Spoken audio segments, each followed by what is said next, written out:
We're back with Senator Bernie Sanders. Thank you for sticking around to talk about the news of the day. My pleasure. Obviously, the big story everyone's talking about in Washington tonight, President Donald Trump declaring a national emergency for a border wall along the U.S.-Mexico border. That money would have been used for federal military construction, counter-drug efforts, and the plan uses executive action to bypass Congress. Senator, what is your reaction to this? What Trump is doing is unconstitutional. It's illegal, and I don't think he will get away with it. It is the Congress that appropriates money, not the president. And Galen, what worries me about Trump, among many other things, is his strong authoritarian tendencies. We live in a democratic society. The Constitution provides for a division of responsibilities between the president, the Congress, and our judicial system. And I think that's something that Trump does not understand. This is obviously something that he's pushing for his base. Do you think that there's any common ground that can be found to bridge that gap? The common ground is that everybody agrees that we need to do a better job on border security. And we have voted a lot of money to improve border security, and I support that. But what we don't need to do is spend what will amount to tens of billions of dollars on a wall when there are much more cost-effective ways to accomplish the goals that we want. And I have to say that when Trump talks about a national emergency, very few people think that the southern border today is a national emergency. What is a national emergency is dealing with the planetary crisis of climate change. It's dealing with the fact that we have millions of workers, including many in Vermont, who are working for starvation and low wages.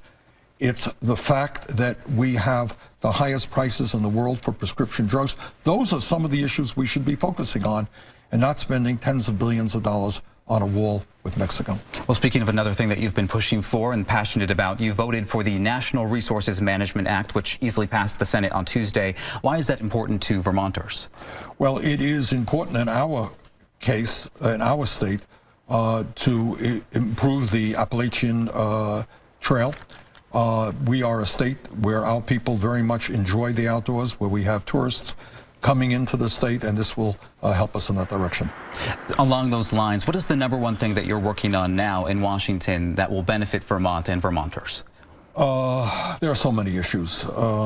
Clearly, I believe, and we just had a press conference on this the other day, that too many seniors in Vermont are not getting by on the level of Social Security benefits that they're getting. So we have to increase benefits, especially for lower income seniors, and we have to extend the life of Social Security, which if we don't act, we'll see the Social Security Trust Fund go broke in about 19 years. So that's an issue we're dealing with. Climate change remains a very important issue. Our legislation, we have the lead legislation to raise the minimum wage to $15 an hour. Illinois just passed that similar bill today. I want to see Vermont pass that, and certainly I want to see the federal government pass that as well. Well, many outlets are speculating that you are considering a possible 2020 run for president again. Have you decided yet? Well, as I have said for a number of months, we're giving it serious consideration, and we'll see what happens. Do you have an update on the timeline and when you might know? Not right now. All right. Well, looking at the bigger picture here, in 2016, you said one of the reasons you were running for president was because you wanted to change the national conversation. Now there are 11 Democrats in the running for president in 2020, some of them now sounding quite a bit like you. Isn't that something?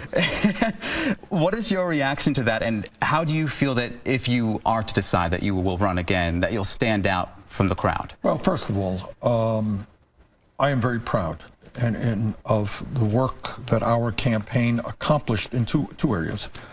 Number one, many of the ideas that I introduced just 3 years ago, Medicare for all, that healthcare is a right, not a privilege, raising the minimum wage to a living wage, focusing on income and wealth inequality and demanding that the billionaire class start paying its fair share of taxes, understanding that climate change is one of the great crises facing not only our country but the planet.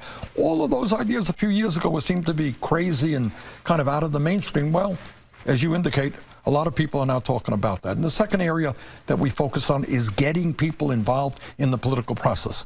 And I'm very proud that just in the 2018 election in November, we had the highest midterm voter turnout that we have seen for a very, very long time. So we're making progress.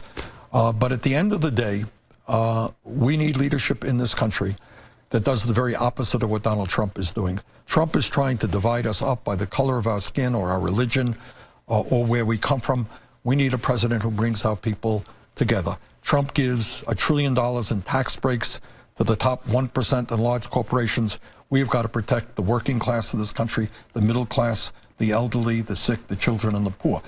So we need a president who is going to stand up to the very powerful special interests who have so much economic and political power in this country and start representing ordinary Americans.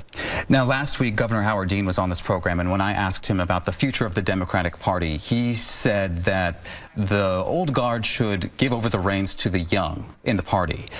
What do you feel about that? I look at it, look, we are making huge progress in bringing young people into the political process. And if you look at the freshman class in the U.S. Congress, what you'll see is a lot of diversity, a lot of women, a lot of people of color, a lot of progressives. And I supported many of them, so I'm glad to see that they are there.